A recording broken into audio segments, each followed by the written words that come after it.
My dear students, இன்னைக்கு class 12 physicsல Coulomb's law பத்தி பார்க்க போறோம். Consider 2 point charges Q1 and Q2 at rest in vacuum. பாருங்க Q1 and Q2 இப்படி ரெண்டு சார்ஜஸ் இருக்கு. Separated by distance R. ரெண்டுத்துக்கும் நடுவில் இருக்கிற distance வந்து R. According to Coulomb, the force on the point charge Q2, அதாவது இந்த Q2ங்கிற சார்ஜ் மேலே ஒரு ஃபோர்ஸ் ஆக்ட் ஆகுது excited by another point charge Q1. அது யாரால் ஏற்படுதுன்னா இன்னொரு பாயிண்ட் சார்ஜ் இருக்கு இல்லையா Q1. ஸோ Q1 வந்து Q2 மேலே ஒரு ஃபோர்ஸை அப்ளை பண்ணுது. ஓகேவா?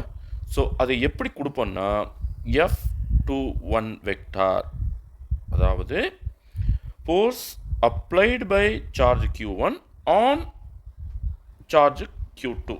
புரியுதுங்களா? by 1 on 2, by 1 on 2. ஓகேவா? ஸோ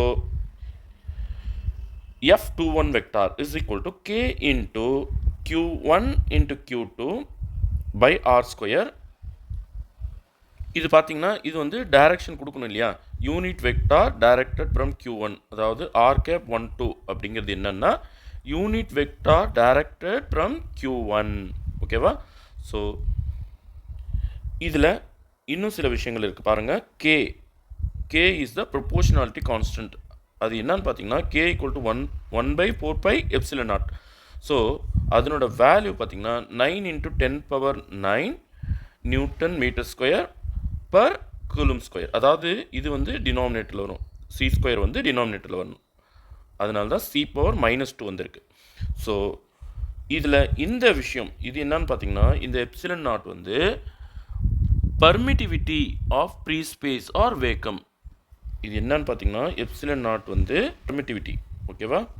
இதனோட வேல்யூ என்னன்னு பார்த்தீங்கன்னா 8 × 8 5 × 10⁻12 coulomb square by newton metre square. இது ரெண்டுமே டினாமினேட்டரில் வரணும், அதனால தான் இதுக்கு மைனஸ் வந்திருக்கு, பவர் வந்து மைனஸில் வந்திருக்கு. புரியுதுங்களா? So that's all about Coulomb's law. Thank you students.